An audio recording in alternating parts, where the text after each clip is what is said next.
Hello students, video के इस भाग में हम अनौद्योगिकरण के क्या आंतरिक कारण रहे इस पर बात करेंगे। अगर हम अपने रिकॉर्ड्स को देखते हैं तो हमें पता चलता है साम्राज्यवादी ब्रिटेन ने जानबूझकर के भारत को एक उत्पादक देश से कच्चे माल के निर्यातक के रूप में बदल दिया था। इसको इंग्लैंड की सेलेक्ट कमेटी ने अपने 1850 की जो एक रिपोर्ट प्रस्तुत की थी उसमें भी स्वीकार भी लिया था। ताराचंद ने स्वयं ने भी भारत में उद्योगों के नाश के लिए या उनके पतन के लिए कई ऐसी परिस्थितियों को अनिवार्य रूप से स्वीकार किया है जिन्होंने उद्योगों का पतन यहाँ पे अवश्यंभावी बना दिया था। इसकी हम बात करें तो हम सबसे पहले बात करेंगे भारतीयों द्वारा बाज़ारों के विस्तार के प्रयासों की उपेक्षा की गई। जैसा कि हम जानते हैं कि हस्तशिल्प कला का जो विनाश हुआ था वह यहाँ के राजाओं के द्वारा प्रश्रय न देने के कारण हुआ था। राजाओं ने स्वयं ने अंग्रेज़ों की अधीनता स्वीकार कर ली थी और इसी कारण से उन्होंने उन परंपरागत कारीगरों को अपने यहाँ प्रश्रय देने से मुक्ति दे दी थी, क्योंकि अब वे अंग्रेज़ों के अनुसार यहाँ पे कार्य कर रहे थे। इस कारण से वे स्वयं जो राजाओं के यहाँ पे कार्य करते थे, अब उन्होंने अपने पुश्तैनी धंधों को छोड़ करके मजदूरी अपना ली थी। और यही चीज़ हम देखते हैं कि इन मज़दूरों ने अगर अपने उत्पादों के लिए नए बाज़ार की खोज करी होती या अपने बने हुए माल को कहीं और खपत की कोशिश करी होती तो शायद मुग़ल काल में ही विदेशी व्यापार जो था वह यूरोपीय कंपनियों के हाथ में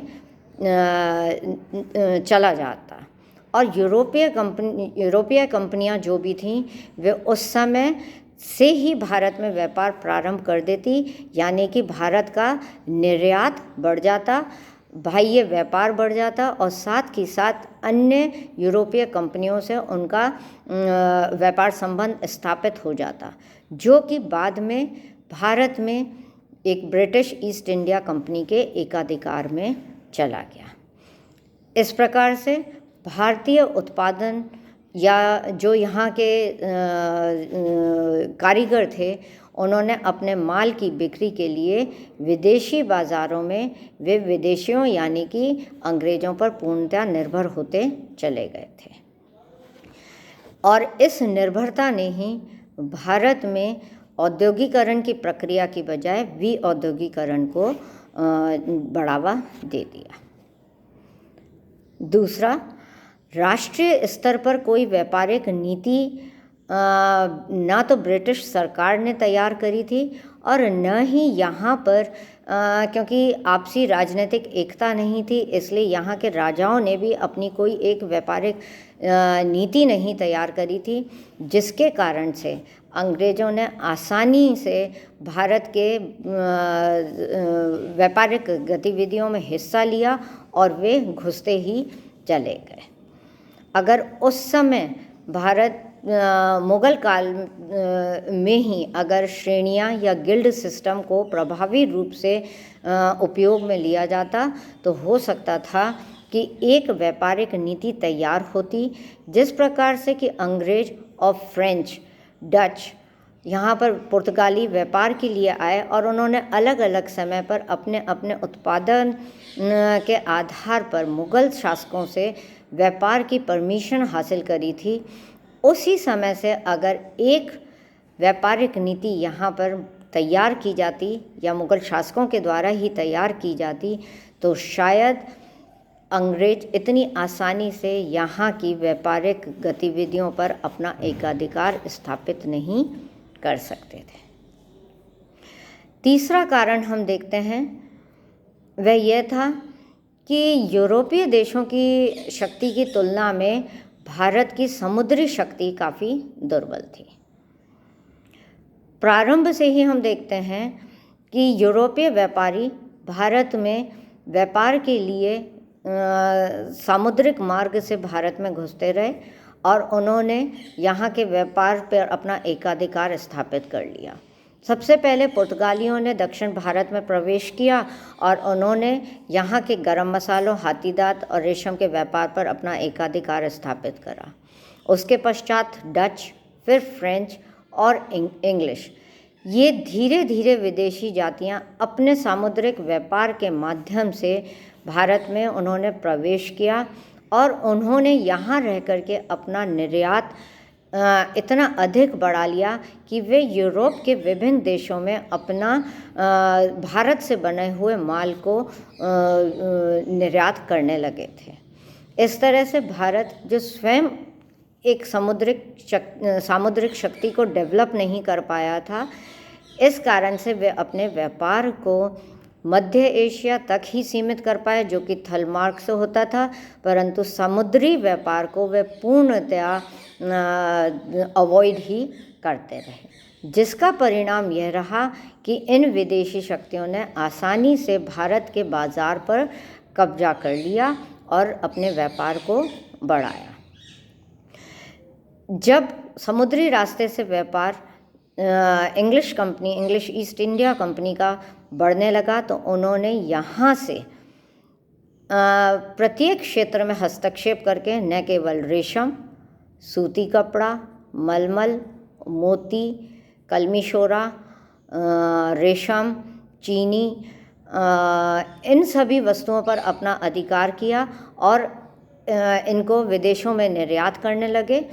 साथ ही साथ उन्होंने व्यापार पर एकाधिकार कर लिया और वे यहाँ के व्यापारियों से, छोटे उद्यमियों से सामान को खरीद करके स्वयं के माध्यम से विदेशों में भेजने लगे। यह हमारी सामुद्रिक शक्ति की कमी थी। अगर भारतीय व्यापारी स्वयं ये व्यापार करते और यूरोपीय कंपनियों से अपना व्यापार स्थापित करते तो भारत में ब्रिटिश ईस्ट इंडिया कंपनी अपने पांव नहीं जमा पाती और अंततः जो अनौद्योगिकरण यहाँ पर प्रारंभ हुआ वह समय पर ही रुक जाता। नेक्स्ट जो मेन, जैसे मैंने अभी आपको ऊपर भी बताया था कि श्रमिक और व्यापारिक संगठनों की यहाँ पर कमी थी। यूरोप की कंपैरिजन में अगर हम देखें तो भारत में हमारे को इस प्रकार के कोई भी व्यापारिक कंपनियां नहीं मिलती हैं और न ही संगठन मिलते हैं जो भारत में अपना श्रेणीवार व्यापार स्थापित कर पाती। जो थी वे स्वयं के स्वार्थ से इतने भरी हुई थी कि उन्होंने अपने अधिक पैसा कमाने के चक्कर में अंग्रेज़ों को यह अधिकार भी सौंप दिया। जैसा कि हम प्लासी के युद्ध के पश्चात बंगाल में देखते हैं कि बंगाल में कलमी शोरे का जो व्यापार था, जो यहाँ के लोकल व्यापारियों के कब्जे में था, उन्होंने धीरे धीरे अधिक लाभ कमाने के चक्कर में अंग्रेज़ों को आसानी से उस पर अपना अधिकार करने दिया। दूसरा, मुर्शिदाबाद की जो मोती झील के मोती थे, उसकी मांग जिस प्रकार से यूरोप में इतनी अधिक थी, वह मांग अंग्रेज़ों को भी बिल्कुल क्लियर थी। उसका उन्होंने फ़ायदा उठाया और बंगाल पर अपना एकाधिकार स्थापित करने के पश्चात, प्लासी के युद्ध के पश्चात और उसके बाद 1764 में बक्सर के युद्ध के पश्चात बंगाल, बिहार, उड़ीसा तीनों की दीवानी जब उनके हाथ में आ गई तो उन्होंने यहाँ के व्यापार को भी पूर्णतः अपने कब्जे में ले लिया। वह मोती झील जो अपने मोतियों के, नैसर्गिक मोतियों के लिए प्रसिद्ध थी और यूरोप, मध्य एशिया में बसरा के मोतियों के साथ में अपना टक्कर देती थी, वह अब अंग्रेज़ों के अधिकार में आ गई थी और बंगाल पे पूर्णतः अंग्रेज़ों का अधिकार हो गया था। और इस प्रकार से उन्होंने अपने हाथ में लेकर निर्यात अधिक बढ़ा करके भारत में सोने का और पूंजी का आयात कम करके व्यापार, अनौद्योगिकरण प्रारंभ कर दिया था। 19वीं सदी के उत्तरार्ध में अगर हम देखें तो यहाँ पर ऐसे पूंजीपतियों की संख्या हमें बहुत ही कम नज़र आती है जो नई तकनीकी के आधार पर अपने उद्योगों को विकसित करते और अपने उत्पादों के लिए विश्व बाजार को ढूंढ पाते। हालांकि 2-4 नाम हम गिना सकते हैं, जिसमें कि हम टाटा को ले सकते हैं, जिन्होंने लौह और इस्पात का अपना बिजनेस यहाँ पर प्रारंभ किया और विश्व में अपने मार्केट को स्थापित करने का प्रयत्न किया। परंतु इस तरह से बहुत ही कम व्यापारी थे जिन्होंने नई टेक्निक के आधार पर और नए उद्योगों को भारत में स्थापित करा था। टाटा ऐसे सर्वप्रथम उद्योगपति थे जिन्होंने लौह और इस्पात का प्रयोग यहाँ पे शुरू करा। साथ ही उन्होंने रेलवे के निर्माण में अपनी पूंजी भी लगाई थी। परंतु पूंजी विनियोग में क्योंकि उनकी टक्कर विदेशी ब्रिटिश पूंजीपतियों से थी, इसलिए अंग्रेज़ों ने उनको इस रास्ते से हटा दिया और उनको इसका लाइसेंस नहीं दिया गया। परंतु फिर भी हम देखते हैं कि लौह इस्पात जहाजरानी निर्माण के कार्य में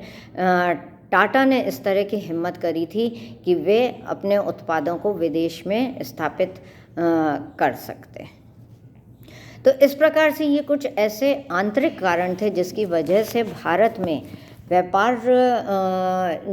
विऔद्योगिकरण प्रारंभ हुआ, क्योंकि यहाँ के उद्योगपति ही इनके लिए आगे बढ़ने के लिए तैयार नहीं थे, क्योंकि वे कोई भी ऐसा कदम उठाना नहीं चाहते थे जिससे कि उनको किसी प्रकार का असहयोग या फिर हानि की आशंका हो। इसके अतिरिक्त हम देखते हैं कुछ अन्य भी ऐसे कारण रहे जिसकी वजह से अनौद्योगिकरण यहाँ पर प्रारंभ हुआ। सबसे बड़ा और महत्वपूर्ण कारण जो था वह यह था कि इंग्लैंड से सोना व चांदी के निर्यात में कमी करने की आवश्यकता ब्रिटिश पूंजीपतियों को नज़र आने लग गई थी। भारत से जो भी उत्पाद थे उनके निर्यात के लिए कंपनी को सोना और चांदी का भुगतान भारत सरकार को करना पड़ता था।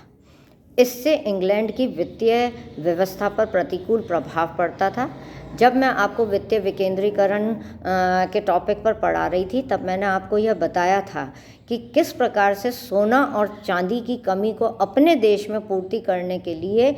इंग्लैंड ने आयात शुल्क को निरंतर बढ़ाया था, जो कि 5% से बढ़कर के 15% तक पहुंच गया था। तो इस आयात शुल्क को बढ़ाने का कारण एक यही था कि भारत अपने माल का निर्यात इंग्लैंड में नहीं कर सके, जिसकी वजह से इंग्लैंड के पूंजीपतियों को भारत को भुगतान के लिए सोने और चांदी का भुगतान नहीं करना पड़े। तो इसलिए सोने और चांदी के बैलेंस को बनाए रखने के लिए ब्रिटेन ने विऔद्योगिकरण की नीति को अपनाया ताकि वे उस बैलेंस को अपने यहाँ पर निरंतर व्यवस्थित बनाए रखती है। दूसरा कारण हम इस क्षेत्र में देखते हैं कि इंग्लैंड के वस्त्र उद्योग में कार्य करने वाले कारीगर और श्रमिक जो थे उनमें बेरोजगारी आती जा रही थी, क्योंकि जब भारत से आयात ज़्यादा बढ़ने लग गया था, सूती वस्त्र की मांग भारत के सूती वस्त्रों की मांग जब ब्रिटेन में ज़्यादा बढ़ने लग गई थी तो वहाँ के मज़दूर जो थे और कारीगर जो थे वे खाली हो गए थे और इस कारण से वहाँ पर बेरोजगारी फैलने लग गई थी। अपनी सरकार को चलाने के लिए यह ज़रूरी था कि ब्रिटिश अपनी कारीगरों को सहायता दें और उनके लिए उनको खर्च देना पड़ता था। तो इस खर्च से बचने के लिए उन्होंने तथा इस उद्योग से जो यहाँ के मज़दूर कपड़ा बनाते थे उस उद्योग से प्राप्त होने वाले राजस्व में जो कमी आती जा रही थी उससे बचने के लिए अंग्रेज सरकार ने भारत से आयात कम कर दिया था, जिससे वहाँ के लंकाशायर, मैनचेस्टर, लिवरपूल आदि की फैक्ट्रियों में काम उसी रफ्तार से हुए और वहाँ के कारीगर ज़्यादा से ज़्यादा कपड़ा बना करके निर्यात अधिक कर सके। इसके लिए हम जिम्मेदार इंग्लैंड में हुई औद्योगिक क्रांति को भी ठहरा सकते हैं, क्योंकि औद्योगिक क्रांति की ही वजह से नए बड़े बड़े कारखाने और मिलें स्थापित की गई थी, जिससे उनका उत्पादन जो था वह बढ़ता जा रहा था और अपने उत्पादन की खपत के लिए उन्हें नए मार्केट ढूंढने थे, जो उन्होंने अपने उपनिवेशों के माध्यम से ढूंढ लिए थे। तो हम इसको भी एक औद्योगिक क्रांति को भी हम एक कारण के रूप में स्वीकार कर सकते हैं। अन्य कारणों को हम देखें तो इंग्लैंड में पूंजी का संचय जो था वह औद्योगिक क्रांति के कारण काफ़ी अधिक होने लग गया था और पूंजी संचय अधिक होने के कारण वहाँ के उद्योगपति अपनी पूंजी को विदेशों में लगाने के लिए तैयार थे और नए नए उद्योगों का जोखिम लेने के लिए भी वे तैयार थे और विदेशों में पूंजी लगाने के लिए वे अपनी सरकार पर जोर डाल रहे थे। इसीलिए हम देखते हैं कि ईस्ट इंडिया कंपनी को भारत पूर्वी देशों में व्यापार करने के लिए भेजा गया था, जो भारत में पहुँचे थे। तो इस तरह से अपनी पूंजी को उपयोग में लेने के लिए, नए उद्योग धंधों को स्थापित करने के लिए इंग्लैंड की सरकार ने उनको भारत में विदेश बहुत सुविधाएं प्रदान करी थी और इन सुविधाओं के कारण वे यहाँ से ज़्यादा माल उठाने में सक्षम हुए थे, जिससे यहाँ के मज़दूरों ने और यहाँ के कारीगरों ने अपने पुश्तैनी उद्योग धंधों को ख़त्म कर दिया। जैसा कि मैंने बताया था कि पीतल और तांबे का जो पुश्तैनी उद्योग था वह ख़त्म हो गया था। कालीन बनाने का जो अलवर सीकरी में जो उद्योग था वह यहाँ पे धीरे धीरे ख़त्म होता जा रहा था। कश्मीर में शॉल बनाने का उद्योग धीरे धीरे अवनति की ओर हो रहा था। तो चूँकि यहाँ से ज़्यादा निर्यात किया जा रहा था, कच्चे माल को ज़्यादा उठा लिया जाता था, उसके कारण से यहाँ के कारीगरों ने अपने पुश्तैनी उद्योग धंधों को छोड़ करके मजदूरी करना प्रारंभ कर दिया था, जिसके कारण से भारत में विऔद्योगीकरण प्रारंभ हुआ था। इसी तरह से हम देखते हैं कि इंग्लैंड में कच्चे माल की आवश्यकता जिस प्रकार से बढ़ती जा रही थी, यानी कि उनको अपने उद्योगों के लिए लोहा भी चाहिए था, कोयला भी चाहिए था, कपास भी चाहिए था,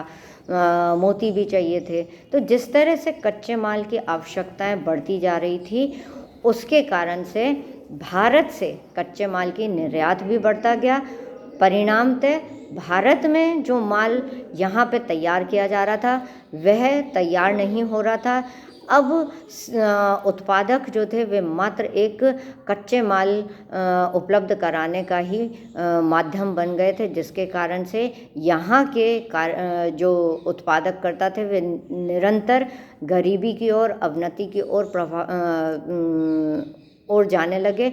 कच्चा माल उनके हाथ में नहीं रहा, इसके कारण से वे यहाँ पे उत्पादन ही नहीं कर पा रहे थे।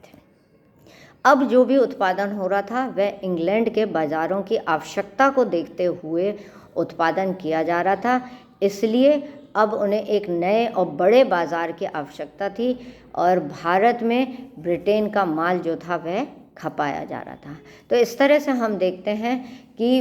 विऔद्योगीकरण की के कई कारण थे, जिसके कारण से भारत के उद्योग धंधे धीरे धीरे पतन की ओर अग्रसर हुए। इस अनौद्योगीकरण की प्रक्रिया क्या रही, इस पर हम नेक्स्ट लेक्चर में बात करेंगे। Thank you.